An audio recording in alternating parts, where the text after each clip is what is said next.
केरल में पिछले दिनों एक ऐसी घटना हुई जिसने हर किसी की आंखें नम कर दी। इस घटना ने न सिर्फ इंसान और जानवर का फर्क समझाया, बल्कि ये भी सोचने पर मजबूर किया कि आखिर क्यों इंसान जानवर बनते जा रहा है। हथनी के पानी में खड़ी रहकर मौत की तस्वीरें जिसने भी देखा उसका दिल रो पड़ा। ये बेजुबान कुछ बोल नहीं सकती थी, अपना दर्द साझा नहीं कर सकती थी, ना ही कुछ ज्यादा करने की ताकत शरीर में बची थी, क्योंकि इसने वो पाप किया था जो शायद किसी जानवर को नहीं करना चाहिए। और वो पाप था किसी पर भरोसा करना, वो भरोसा जिसके कारण आज ये मौत के आगोश में सो गई है।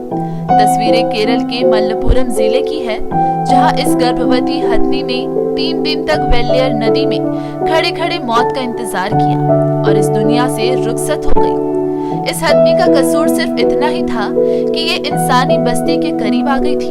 भूखी थी तो पेट भरने के लिए कुछ खाना चाहिए था, शायद खुद के लिए नहीं, उस बच्चे के लिए जो इसके पेट में पल रहा था, जो शायद कुछ महीने बाद इस दुनिया में आता, इसके झुंड का हिस्सा बनता। लेकिन नियति को कुछ और ही मंजूर था। इस हथनी को मलप्पुरम जिले के ग्रामीणों ने अनानास फल के अंदर फटाके भर कर खिला दिया।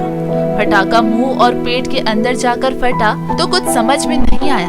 एक पल उसे लगा कि किसी ने मजाक किया, लेकिन ये मजाक नहीं था, क्योंकि इस फटाके ने उसका जबड़ा तोड़ दिया था, जीभ जला दी थी और पेट में पल रहे बच्चे की जान ले ली थी।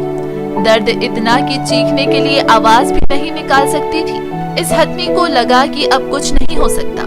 बस्ती के लोगों को बिना कोई तकलीफ पहुंचाए ये हथनी दर्द से छुटकारा पाने के लिए वेल्लियर नदी में आकर खड़ी हो गई और मौत का इंतजार किया। इस घटना के बाद वन्य जीव अधिकारियों ने अज्ञात आरोपियों के खिलाफ मामला दर्ज कर लिया गया है।